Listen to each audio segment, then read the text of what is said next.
So in episode 5 of Defending Jacob, we continue to see how Andy and how Lori are handling the news about Jacob. Andy visits his dad in prison, and we see this love triangle between Ben, Derek, and Sarah. We're going to talk about that and much more.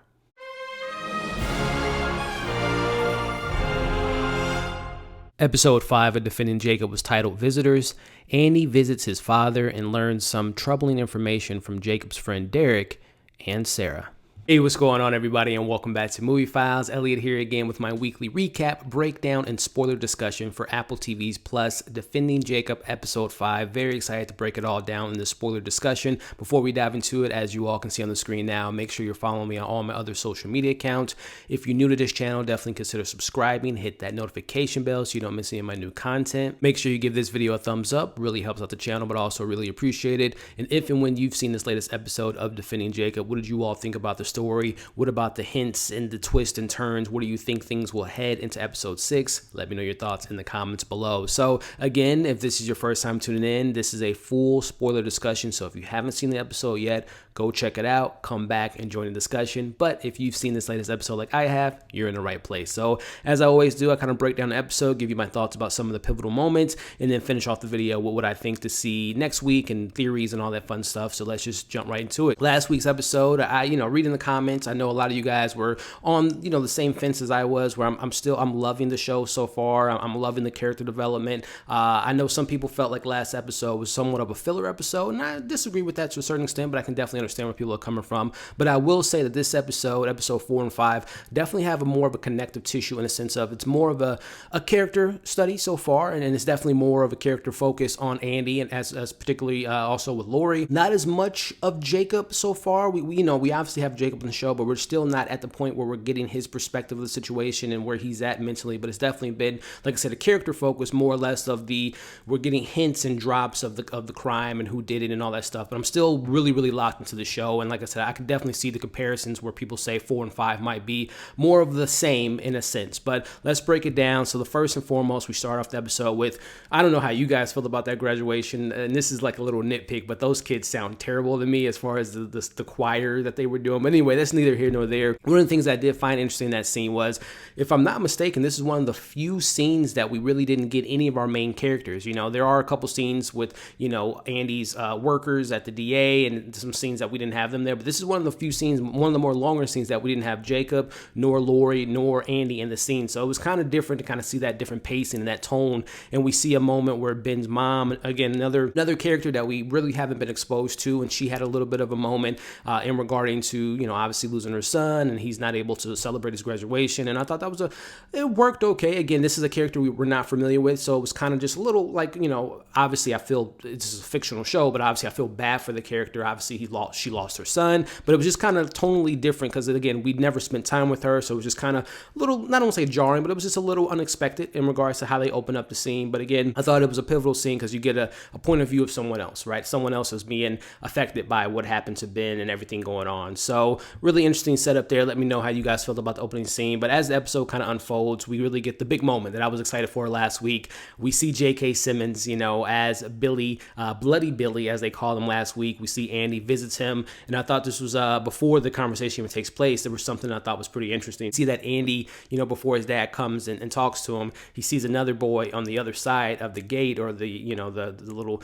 divider there, and it's a younger gentleman. I assume he was a teenager, maybe he was in his 20s, but he was talking to his mom, and that might be a little bit of a foreshadowing there in regards to Andy might be in this position if Jacob becomes guilty. So I thought that was maybe a little bit of a hint, or maybe a little bit of foreshadowing as things kind of play out. But anyway, on to the big pivotal moment. We see J.K. Simmons makes his first appearance in the show officially. We got a glimpse of him at the end of episode 4, but we see Bloody Billy for the first time, and he was terrible. He's definitely a terrible person. He was definitely, his whole approach about the situation, how he spoke to Andy, how he said, Andy owes him a favor. He talked about his mom at one instance and said, I heard your mom died of cancer, which is the first time I think that, this was brought up in the show in regards to Andy's mom having died. I don't think she's going to play any part into the show, especially now that we know that she's dead. But just overall, that scene in particular, again, J.K. Simmons is such a fantastic actor. And this is, he's playing, the a-hole, right? The bad dad, the murderer. I don't know if we'll I hope that we get more from that character, because I would love to kind of I don't think it matters to this particular story, but I would love to kind of know what made him do what he did. Again, it might not even be in any significance to this particular storyline outside of the whole murder gene, but I would be really fascinated to know if we get more J.K. Simmons, especially when we find out who visited Billy later in the episode. But again, I hope that we get more from that character. But again, within this conversation, the nerve of Billy to tell Andy, you left me here to rot. You never visit me. I'm like, I don't feel bad for you at all, man. You murdered someone. You raped someone. You're in jail. If I was Andy, I would have done the same thing, regardless of. It's always that conversation, right? And I would love to know you guys' thoughts about this. But my philosophy in regards to family is definitely an important foundation for a lot of people, including myself. But just because you're born into a certain family, your mom, your dad, your brother, your sister, your niece and nephew, doesn't mean you have to stick with that person your entire life. Sometimes your family members, your best friends, your coworkers, they make bad decisions. It doesn't necessarily mean you have to stick by them through all the thick and thin, right? So that's just, again, I'm a big person about family, but I'm a firm believer where if people have done bad to you, and you don't necessarily have to be there for them the entire time in your life, right? But that's just a conversation. I would love to know what you guys think about that. But either way, again, just the nerve of Billy telling him, do me a favor. You scratch my back, I scratch yours, and help me to get maybe a parole. And I was just like, Andy, do not fall for this. And Andy definitely did. And he was just like, I am not doing anything for you. This is your grandson. Help us out. And he's just like, he told him, no, he's not going to do it if Andy doesn't really want to play with him in regards to helping him out or doing him a favor. So I definitely respect Andy in that moment, even though, Andy's character said he's willing to do whatever it takes.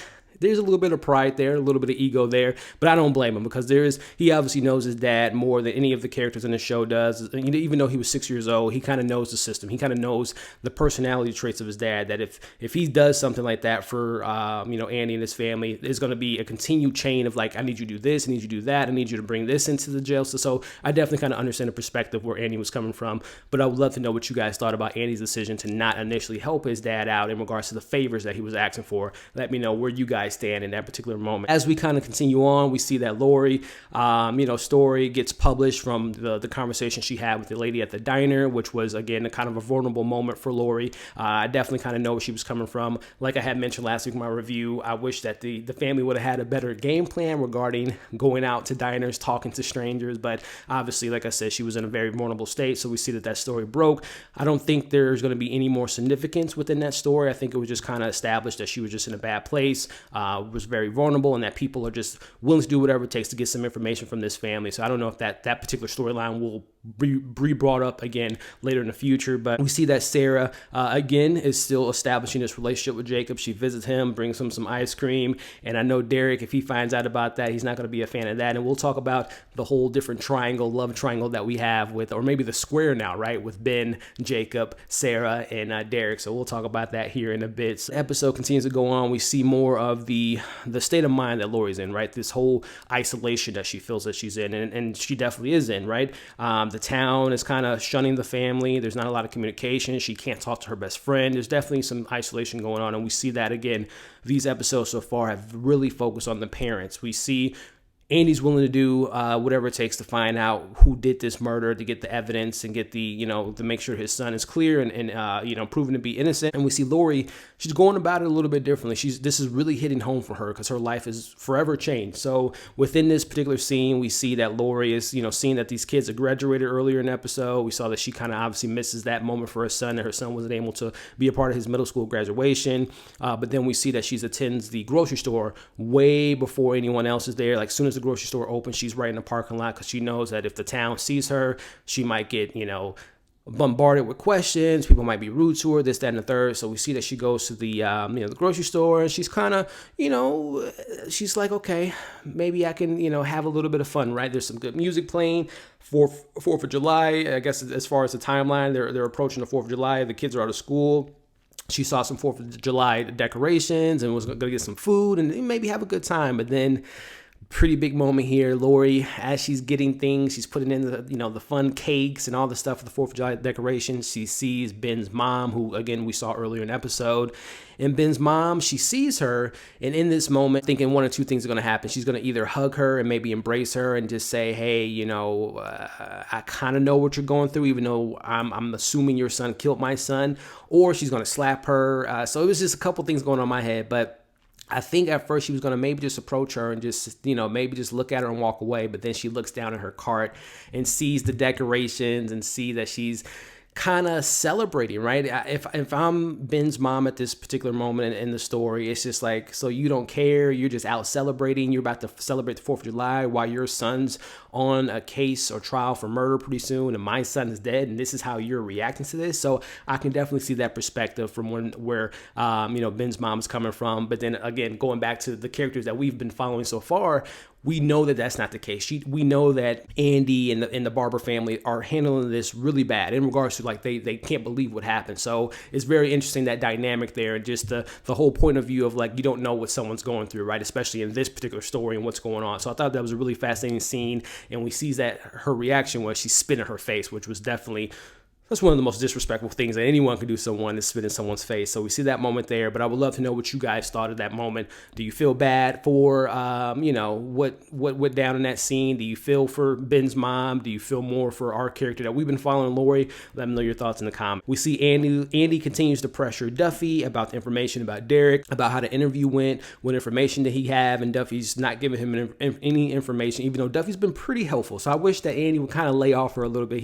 She's definitely been in the rules for him, but I could definitely, again, I can understand the perspective from Andy. It's just like he wants to find out everything, and we find out later in this episode that he's willing to do some more things to get information. So we definitely see Andy pull some wild things in this episode, guys. We see, number one, he sees that Derek is being dropped off at his lacrosse practice or whatever they were doing, but in the same time, he follows Derek's mom to the grocery store, slashes her tires. I'm just like, Andy, like, what if someone caught you doing that? What if someone saw you doing that? I don't know if that'll come up later in the season, but he slashes her tires, and the reason he does that is he wants to talk to Derek. So we see another pivotal scene go out here where we see Andy is talking to Derek, trying to be a nice guy and being like, oh, hey, how's it going? How's this, that, and the third? Oh, I'm just here picking up, Jacob's graduation certificate or whatnot. But yeah, I heard that you got interviewed by Duffy. How did that go? And we see him being a lawyer and kind of twisting the words and saying that, oh, Duffy told me some stuff about you. Is that true? And he kind of got some information from Derek in regards to Derek was just like,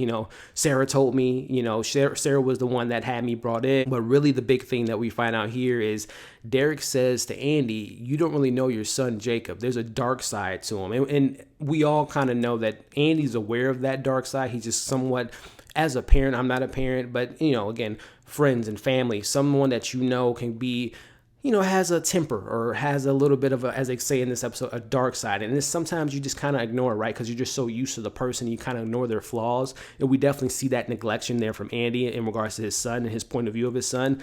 But he mentions that, he did say that he had the knife and that he did it because Jacob visits these certain websites, the Cutter Room or the Cut site. I can't remember the name of it. And we saw Andy later in the episode kind of goes to that website. And that's, again, I don't know. Can we trust Derek at this point? Can it be true? Because there has been information there that there is a certain other side of Jacob that we haven't seen as an audience, nor has, Andy seen, or if he has seen it, he's kind of ignored it. But I would love to know what you guys thought about that Cut scene or that Cut website that Jacob apparently goes on. Do you believe Derek, what he said about Jacob's character, or do you think that it was just all falsified and he's just lying? I would love to know what you guys thought about that moment, but a pretty big moment there because, again, this is another character like Sarah had mentioned to Andy very early on in the season, have you interviewed your son yet? So there is something there going on with Jacob, and I know you guys feel that as well, so let me know your thoughts in the comments below. We see Lori visits a psychologist, tells her about the incident with the bowling ball, and again, we see more of Lori just kind of being torn right now between believing her son innocence and knowing her son and knowing that this was the person she raised. And we see the other side that there is, again, she knows that there's a darker side to Jacob more so than Andy, and particularly with that scene with the whole bowling ball, which is crazy, right? So we see that again, that Lori is still really struggling with this idea of her son and who he is. So Andy makes another tour on his tour of finding out information and doing whatever it takes. He visits Sarah at her job. Long story short, we find out that Sarah was the one that tipped him off about the email, about the whole Instagram thread. We also find out, that she was the one, we already knew that she was the one that tipped off Duffy. But within this moment, we find out a little bit more about this particular love triangle between Ben, Derek, and Sarah. We find out that Ben was flirting with Sarah, they exchanged phone numbers. There was some pictures sent over to Ben, and Ben essentially blackmailed Sarah in regards to doing something, a sexual favor for for him in regards to, if you don't do this favor, I'm going to show everyone in the school the picture you sent me. And, Derek finds out about this. He takes it upon himself to steal Ben's cell phone. Not the morning of his death, but a couple days before his death. And he thought that he was being a hero. When goes to Sarah's house, shows that I have the phone. Sarah's just like, dude, no, I didn't actually do that. We can get caught. We can get in trouble. And I definitely we don't know much of Derek, but in that particular regards, you can see his point of view regarding he's thinking that he's helping his friend, and you see the point of view of Sarah, just like, I don't want to get in trouble. I don't want, you could definitely see both sides in that particular moment. So we get a little bit more information from Derek this episode, and I'm excited to see where they take that character. So as we find out that information, again, pivotal information about that love triangle, we also see that Jacob finds out about the news, and he doesn't seem to be that happy about the news, because he takes it as Sarah just feeling bad for him and just befriending him because she kind of got him caught up in this mess. So I thought that was interesting. So we find out that Lori is the one that convinced Billy to give the cotton swab, the DNA, and I was wondering in that moment, because they didn't show you the scene, what was it exactly that Lori exchanged to get the information or get that cotton swab from Billy. I would love to find that out next week. Was it a simple like, oh, I would do it, I feel bad for my grandson that I haven't met yet, or hey, bring in my grandson, I would like to meet him, or if there's something more there, like you're going to have to convince Andy to shorten my sentence to give me something in exchange for this information. So I would love to know what you guys think, how that conversation went. As the episode wraps up, we see that Andy gets an unknown call from someone. We saw that earlier in the episode, but we see that this person that called him is Matt from last week, who Matt is connected to Leonard, and he doesn't tell Andy what he wants to, but there's definitely something that's weighing on his chest that he wants to get out. So again, if you saw my review last week, my assumption is that there was something that went down with Leonard and Matt, and the story that Matt told the police wasn't true. So I'm very, very fascinated to see what that information is. Again, I had theorized that, maybe Leonard or Matt got jealous that Leonard, was attracted or was, connected to Ben, and, maybe he got jealous and maybe he was the one that did it, or he knows who did it. Maybe it was Leonard. So very pivotal moment, very interesting way to end the episode in regards to that conversation that Matt wants to have with Andy. And I hope that he gets this information out sooner rather than later. So overall, like I said, this episode very similar to last week's episode. We're getting the hints and drops about who potentially did it in the murder case, but the last two episodes have really been focused on this somewhat rift, and not more so a rift this episode, because Andy and Lori had a little bit of an intimate moment, and they still have love for each other, but we definitely see that their point of views of Jacob are starting to go a little bit further apart, where Andy is kind of ignoring the signs about his son having a somewhat of a darker side, where Lori is just now starting to realize that darker side might overcome the more innocent side of Jacob. So again, I'm liking where the story is headed, and I'm really excited to see again what Matt had to say to Andy. What information will we find out about this love triangle, this square between Ben, Jacob, Sarah, and Ben and Derek. So I'm really interested to see what happens there. Again, I would like to see if J.K. Simmons comes back up into the storyline. What did Lori have to do to get that information or get that DNA? So there's a lot of questions to be there, but I'm still super invested in the show. I'm loving the acting. I'm loving the story. And I think, if I'm not mistaken, this is only 8 episodes, so we only have 3 episodes left. So I'm hoping that things definitely kind of pick up more and we see how this story shapes out. So as always, let me know what you all thought of this episode, your thoughts, your theories, your likes, your dislikes. Let's have some discussions in the comments below. Make sure that you're following me on all my other social media accounts. Got a lot of fun things coming this weekend. I have a review for a lot of things on Netflix, like season 2 of Dead to Me, The Eddie by Damon Chazelle. I have a watch along tonight with Talking TV Podcast. We're watching Solo, so definitely head over to their channel tonight and check out our watch along for that film. I have my own watch along tomorrow for the 40th anniversary of Friday the 13th, so definitely hit that notification bell. Join me, Perk Minded, and Q Reviews. We're going to be talking about Friday the 13th, the OG, the original, and breaking it all down, so definitely keep an eye out for that. So as always, we're on the road to 3,000 subscribers. I thank you all for the continued support. Make sure that you tell your family, your friends, and everyone you know about this channel. If you love my content, definitely help to support it. But again, I thank you all for continuing to watch my videos. So thank you for watching this review, and we'll see you soon.